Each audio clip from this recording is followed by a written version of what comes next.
Hi, welcome. I'm Josh Taylor with the VCU Autism Center for Excellence, and today I'm going to talk about using technology to support students and individuals with autism, both at school and at home. So some of what I'll talk about is just an overview of autism itself. We'll cover a few principles that I think are really important to keep in mind when we select technology, when we use it in the classroom to support learning. And then what I really want to focus on is incorporating technology into using evidence-based practices. So what we know through research that works with promoting learning for students with autism and how we can use technology to improve those learning opportunities. So the first thing I want to start out with is an important point for me, a couple things, that technology does work for students with autism, but it's not the end-all be-all. That just beware if technology presents itself as a panacea or a cure-all for every student with autism in all situations. Technology is a tool, and as long as we think about it and use it as a tool that works in specific situations for specific skills with specific students, it can be very powerful, but that we need to make sure we anchor it to those things and at all costs individualize. Remember that high-tech and fancy new shiny things are not always the best approaches. Sometimes the old-fashioned tried and true approach is the best tool for the situation. So to think about this, I really like what's called the SET framework. And so the SET framework is a way of thinking about how technology can be incorporated into the learning task itself. And so the SET stands for the student, the environment, the task, and the tool. And so basically the tool itself is only going to be as effective or as functional as each of those three pieces and how well it aligns and fits together with those. So in terms of choosing the technology that we use, we need to make sure that it's right for the student so that it's at their comprehension level, that they can sort of use it adaptively if it requires any sort of controls, that they like using it, that it's motivating.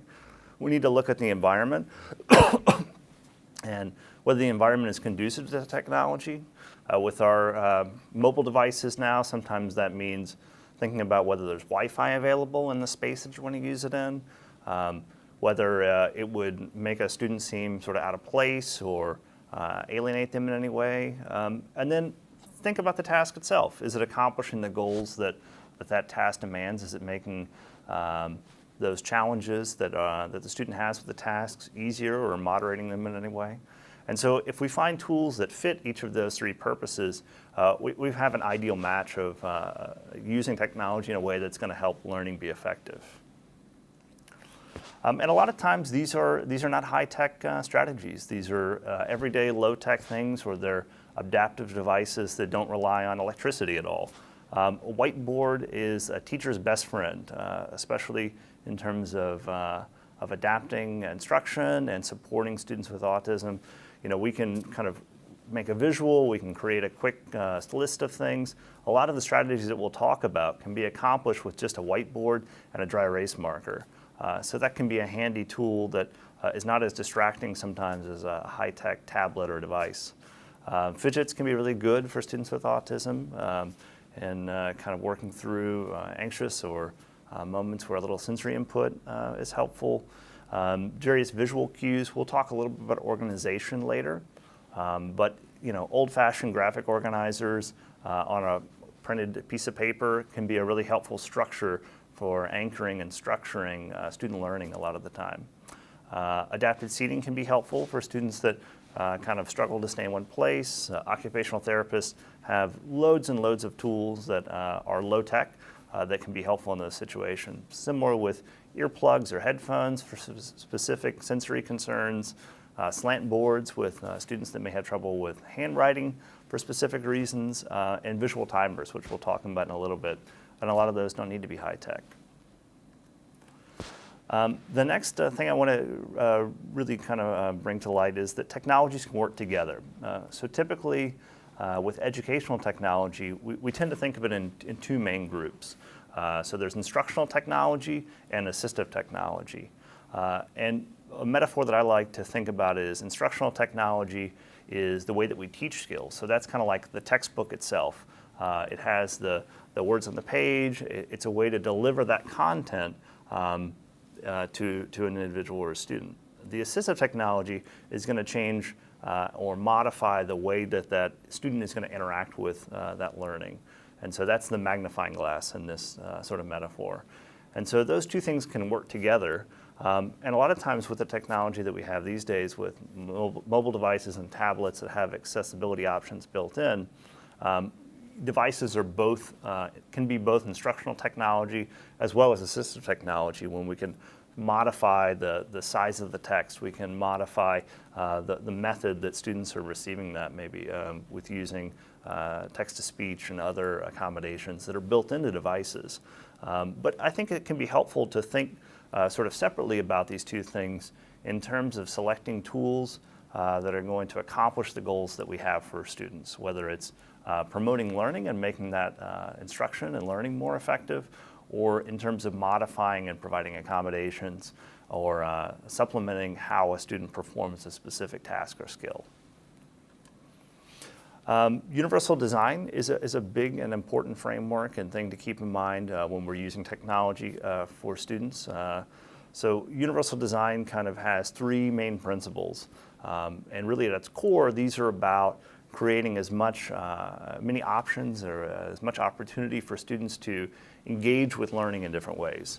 And so universal design with learning kind of gets into how we are showing the content and how students can receive that content, whether it's so getting away from just those verbal lectures to being able to touch things, being able to read things, being able to receive that content in different ways. And then in turn, students showing what they know. So not just sort of writing an essay or filling in a fill-in-the-blank answer on a quiz, but different ways that they can demonstrate that they have comprehension and knowledge of a certain content area. And then the last one is really just increasing that motivation and student interest.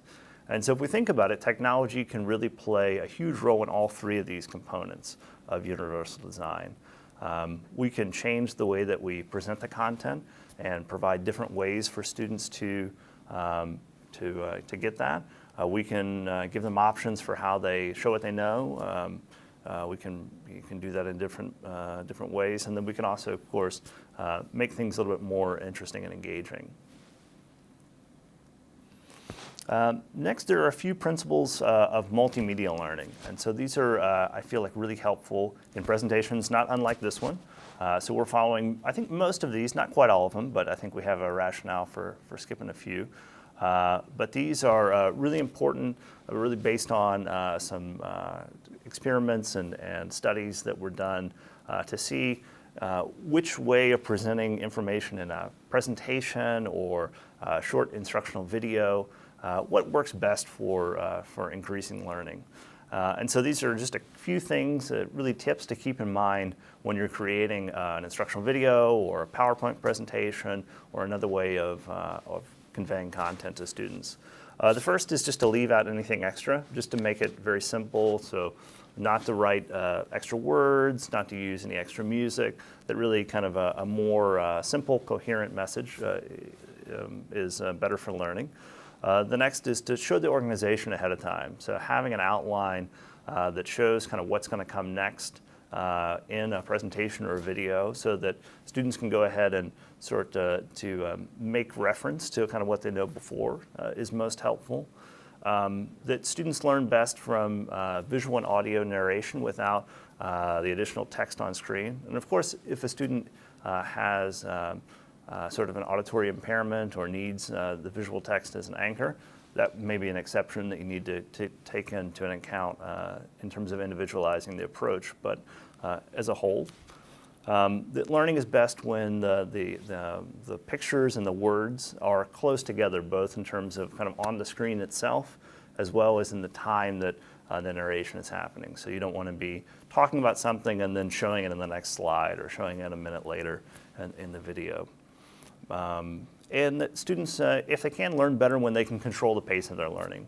So that can either be through sort of maybe advancing through slides or pages.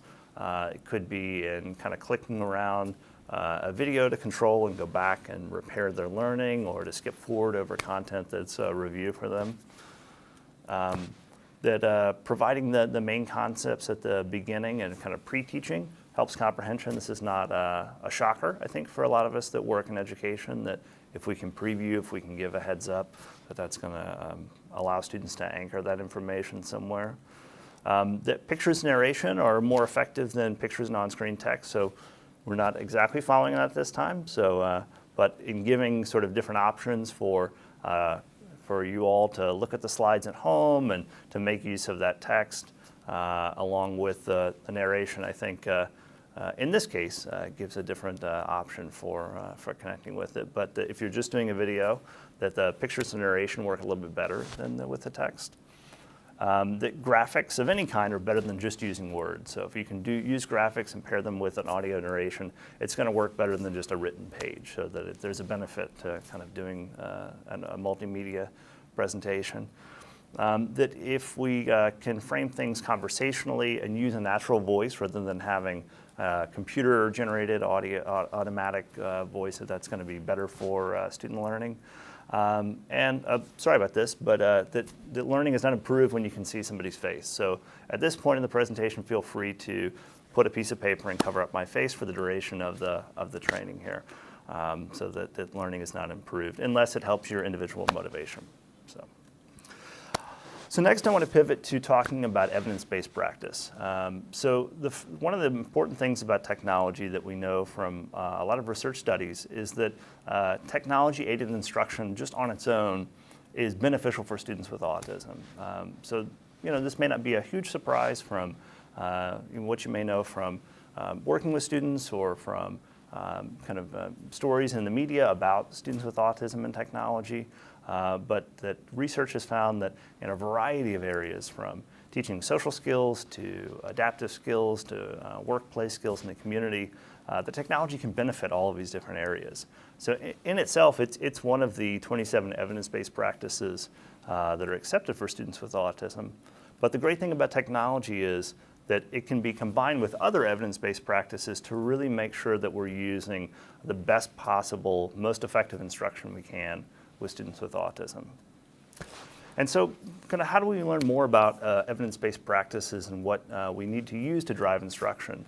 So we'll talk about three resources that are just great places to learn more about it, that you can use both in the classroom and at home.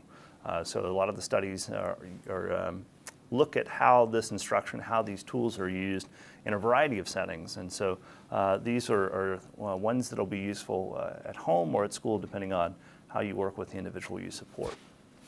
The first is the National Professional Development Center for Autism Spectrum Disorders, and that's at the University of North Carolina. And they have a great resource. They're really one of the two centers that goes through all of the research that's out there every few years and compiles a report that really evaluates from the research and from all of these many studies all over the world that look at what works with students with autism.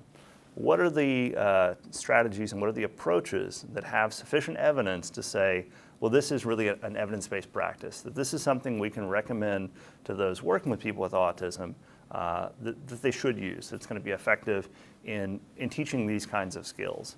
And so they really do a great service, and they also have a fantastic website that has practice briefs that describe each of these 27 right now, evidence-based practices at the time of this recording. And they also have implementation guides that'll give kind of a step-by-step breakdown of how to do that practice. The next is the OCALI in Ohio, the Autism Internet Modules. And they have these both for school-based practitioners as well as for family members supporting individuals at home. And these are taking those evidence-based practices and creating learning modules that are a bit more interactive, that have examples attached to them, that have show case studies of what they look like. So these can be a really helpful way to kind of dive a little bit deeper and get a bit more understanding about, okay, so I want to use, let's say, social narratives or create a task analysis. What are my next steps, or what might that look like for a person that I'm trying to support? And the last one is our website, the VCU-AutismCenter.org, and we have lots of great resources on evidence-based practices in our online courses, in our webcasts and seminars, in our how-to videos, and all of these are free for Virginia residents. So this is a great place to go to. The MyACE dashboard is also a customizable training platform where you can get more information about specific evidence-based practices within a variety of content areas. So all of these strategies that we'll show, these are the three best places to go to learn more about those. So the first one I want to talk about is augmentative and alternative communication. And so this is, I feel like for students that have language delays or are nonverbal, so don't speak with verbal language, AAC, or augmentative and alternative communication, is the most important thing that we can consider and promote for those students, because communication is central to what it means to be a person, what it means to have agency, both in school and in our communities and in our lives. So communication is very, very important. AAC is a way to use technology to supplement or augment the communication that a person has. And it doesn't mean that it replaces it, and it doesn't mean that it has to look one way. As you can see here on the screen, there are many different options. These are changing year by year and all the time as technology advances and adapts. And they vary from a simple push-button, pre-recorded device that a person might use to say very simple sequences to really kind of more adaptive, complex communication devices with many cells that can be used to write, full sentences and paragraphs and connected text. So it's very, very important when considering AAC to consult with a speech-language pathologist. They're going to be kind of the expert at a school and within the IEP team who will be able to lead that discussion and get information from teachers and parents about, again, what are the students' skills and strengths that we want to build from, what does the environment look like that they're going to be using the device in. So they're going to take all of those things from that set framework we talked about into account to really lead that discussion of what's most important. And before we move on, I really want to address kind of a concern that I know some folks out there have that AAC might delay the development of natural spoken language. And that's a big consideration, I think, especially with younger students where we're still getting some strategies in place. Maybe they're new to a classroom or new to intervention as a whole, and we're still seeing kind of how those skills are emerging. And so that can be causing a lot of anxiety for teams to use a device instead of just trying to get them to speak. And what the research has shown us is that using AAC does not delay the emergence of natural speech on its own. If we think about it, behaviorally, those devices are teaching the function of language. They're teaching students and individuals that language has a power to get us what we want. And from a behavioral point of view, we always are going to go with what gets us that reinforcement and gets us what we want more effectively and efficiently. And so as students kind of learn the function that language has, some that will eventually use spoken language will start to gravitate towards that to get the same outcome as using AAC.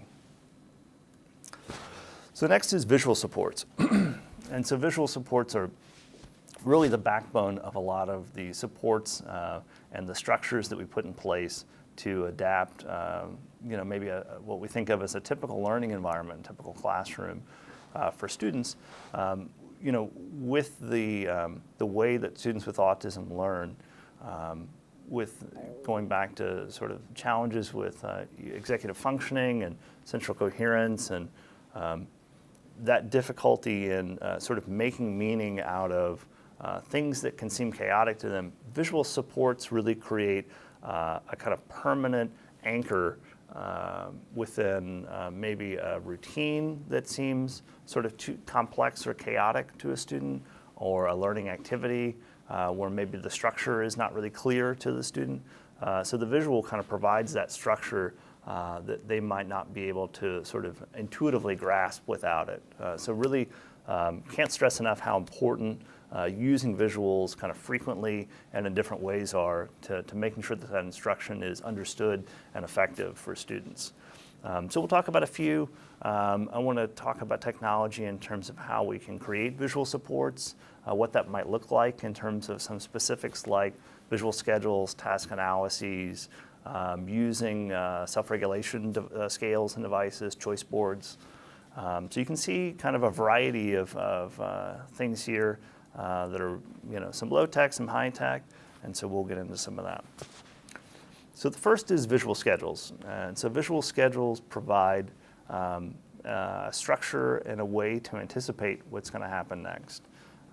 So because of the way that people with autism, their brains work a little bit differently, is that sometimes figuring out how to interpret contextual clues can be a little challenging. And that can lead to not really being sure of what's going to happen next when things happen outside that routine.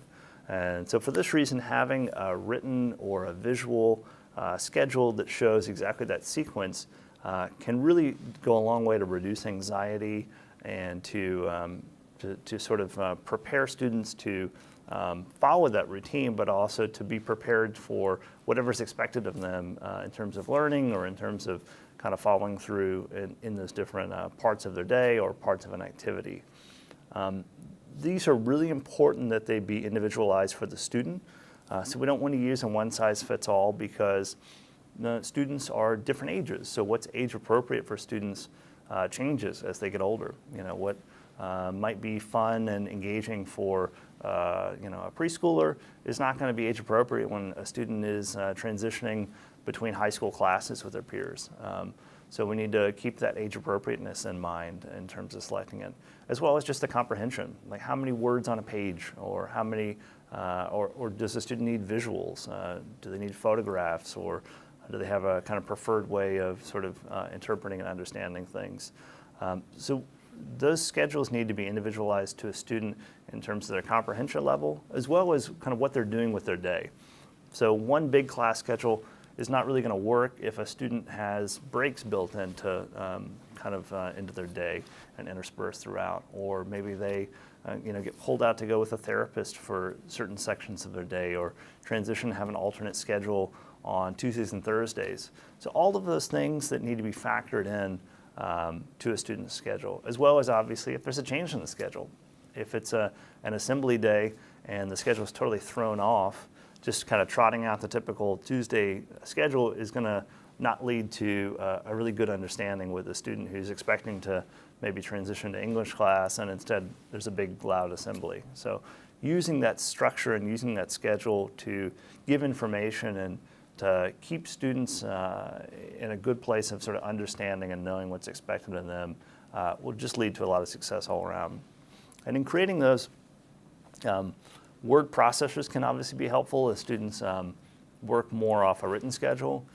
For more visual schedules, I like to use presentation software, so either PowerPoint or Keynote or some other kind of visual presentation.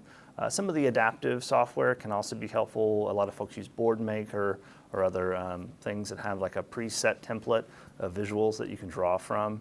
And those can be helpful just from a design point of view and sort of laying out a template and then sort of inserting some of those things since you probably will have to modify and change these quite a bit.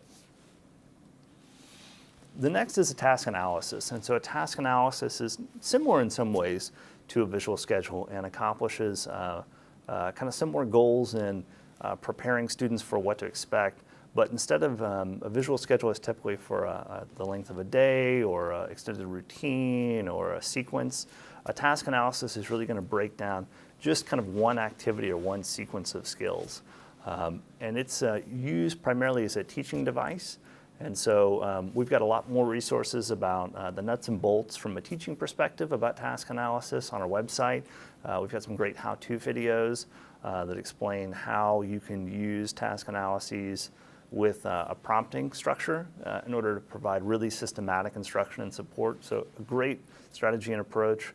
But I want to highlight that these can be created. There are apps now that have kind of preset templates that you can kind of adapt and draw from, as well as, as we said before, using a word processor can just help to plop those pictures in there, or other kind of mobile devices and adaptive software that can allow you to manipulate and modify those things. The next are timers. So timers come in a range of options, from kitchen timers to adaptive visual timers to apps that we have on tablets and devices. And so timers are going to show students like how much time is left in something. And so these would pair with a visual schedule or a task analysis to kind of give a sense of what's expected. And kind of in the same vein as if students have trouble sort of understanding and have some anxiety about not being clear of kind of what's expected, time can be the same thing.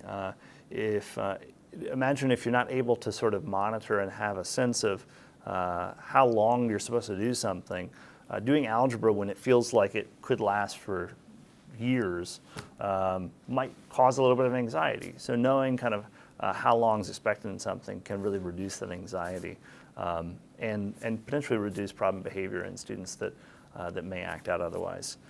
So there's lots of options, don't want to get too into them, but if you do a search on your app store, you can find a lot of options to use on mobile devices. Again, individualizing, figuring out like what's going to make most sense for your student. You want to make sure that they understand and comprehend sort of the idea of time, so working those into different activities can be helpful. Self-regulation scales are a really helpful way to teach students to have awareness of their own emotions and their own state of being in different situations, and then to connect and align strategies for managing those with those feelings or with those kind of emotional states. So there's more on these. I think OCALI has some really good resources that show 5-point scales, and other zones of regulation is another curriculum that's out there that a lot of folks are using now, that really just give different levels for how you may be feeling based on what's happening. And really they all have the thing in common that they allow you to identify how your body is feeling, which may be different than everybody else in the world, but how my body's feeling when I'm at a 4, and what I need to do to manage that and sort of calm myself down, or take a break, or do another strategy to sort of manage that feeling and that escalation. And so self-made materials work really well here. This is something that you'll likely sort of modify until you get just right, and then use quite a bit, because you're going to want to practice using those strategies at different places. And so this is, we'll take some practice, and we'll take some pre-teaching. There's also a really good free app called the Autism 5-Point Scale EP. And that's the one you see here on the right. It allows you to modify, to record a voice, to insert a picture. So it has some nice features there that's kind of just ready to use.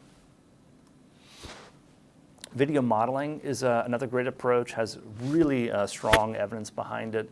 It can be very effective at teaching employment and vocational skills, communication and social skills like conversations or meeting people. Lots of different kinds of skills. And really, with the technology that's available now with cameras and tablets and phones, can be quite easy to put together. So you'll find lots more resources on those websites that we mentioned. But I encourage you to try it out, to play around with it and incorporate students into an activity by identifying kind of what the task is, and having them practice is a great way to sort of get a 2-for-1. So to practice and kind of rehearse the skill as they're recording it, and then to have that resource later that they can refer to while they're still learning and acquiring that skill. Social narratives are another very common resource that a lot of people that have worked with students with autism for a while may be familiar with, also called social stories sometimes. And those are just using a story or a narrative text to give context to inform a student kind of what's happening, what's expected in different situations. It can give the perspective of other people and kind of what they're coming to a situation thinking or maybe expecting. And then what the student's choices might be in that situation. So a good social narrative is going to give a lot of rich context and explain options to a student. a bad or an ineffective social narrative is going to read more like sort of the old like Bart Simpson at the chalkboard cliche, I will not throw things at the teacher, I will not throw things at the teacher. That's not what we really want, is to just train and rehearse students. What we want is to use social narratives to give that rich context and build their understanding up. And there are apps out there that any kind of story creating apps can be used for these. Presentation software, again, adaptive software like Boardmaker, and word processors, depending on kind of where the student's at. Visuals work really well to sort of supplement that understanding, but for students that maybe that's not as age appropriate, kind of written social stories can be used too. So just a reminder, the 3 places that you can follow up with to learn more about these are our website, VCU-AutismCenter.org, as well as the NPDC on ASD at North Carolina, and the OCALI Autism Internet Module, which are all in your materials. So I want to highlight a couple other things before we kind of wrap up. Just different uses that I think can be, technology can be really helpful in with different students with autism, as well as just some other things to keep in mind moving forward. So organization is a big challenge for students with autism, both in terms of kind of keeping track and managing stuff, as well as kind of organizing that academic content. So when we're learning, especially as we get into secondary grades, keeping track of what you're learning, keeping track of notes before exams, all of those things can be really burdensome. And for students that may not have kind of a natural inclination towards organization, that can be a real challenge. So a couple things that I think are really, really important for me that I've found to keep in mind with organization are first that technology can be hugely helpful with this. So getting to know the devices that you use, getting to know the software that may be available for students through your school system can be really helpful. Talking to teachers about the bring your own technology to school policies and incorporating some of those devices when you find something that's helpful into school can be really helpful. And then I think the most important thing with organization is that everybody has their own way of doing it. And what works for one person, whether it's color coding or sorting everything as soon as they get it, is going to be just a disaster for somebody else. So it's really important to work with students, especially those with autism, to find out what's going to work for them. Present different options, For some students I've worked with, just dumping everything in one place and just making sure that it's not lost until a later time when they can sort of be in a place to process those and organize them is what worked for them. Trying that color coding and having everything go into place in that chaotic classroom just was not going to work for them. So looking at different options, evaluating them, and coming up with a system, I think is the only way to go for students. There are a lot of free apps and approaches out there. The Google Drive, Google Calendar are all great free ones. A lot of school systems are moving towards adapting these, and teachers using them more in their classrooms. Remember the Milk is another app, another approach that helps to organize and has sort of lists and some storage, and also has the nice feature it has is it enables sort of an admin account, so you can link a child and parent, or a teacher and student, so that there can be some kind of monitoring and supervision with it and support. Chore Wars and Habatica are both fun, gamified approaches to chores, tasks, to-do lists, and so it can create some motivation for students that maybe are reluctant to do those functional routines around the house or at school. So those can be a fun approach. And then, the same organizational tools that are popular with all of us, exploring the features of Evernote, Dropbox, any of the other range of productivity and organization apps that are out there can be really helpful. Just remember those frameworks that we talked about at the beginning. So what's the task, what's the environment, what works for the student, and how can those tools kind of align with each of those things. Getting to know the accessibility features, devices, more and more are incorporating and wanting to promote and expand their audience and their users to include people with disabilities that engage with technology in different ways. So it's really a great time to be able to incorporate and use those technologies. So exploring what those features are in devices. If there are specific things that work for the student and child you work with, looking at what products may have those features kind of built in and available can be really helpful. From voice to text to speak aloud to be text to voice. Guided access can be really helpful.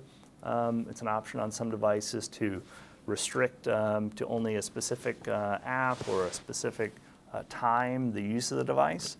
And so if there's a device that's used that is maybe a student is easily distractible and you want to just kind of keep it into either an instructional app or like an app that serves as an alternate communication device, then guided access allows you to kind of password protect and lock that in.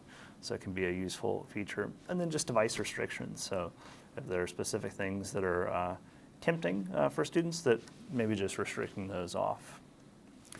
Navigation is a big one that is just becoming more and more the kind of marriage between technology and community navigation.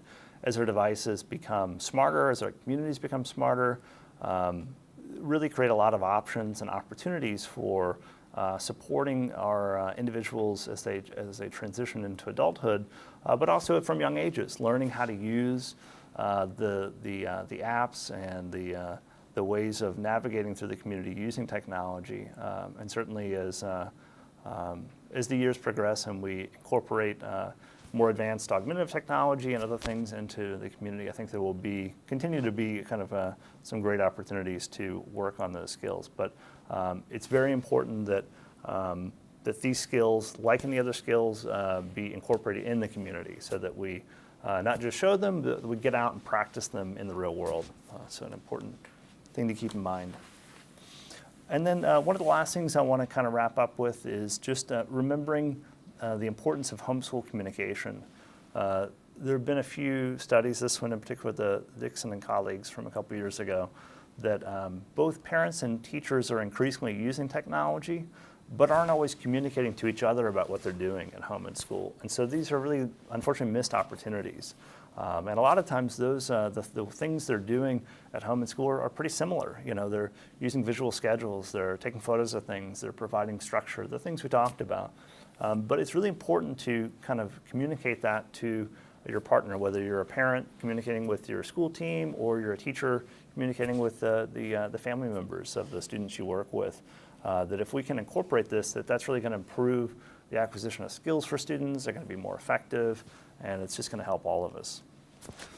And then, just leaving on a fun note to think about some of the technology that's on the horizon that researchers are looking at now.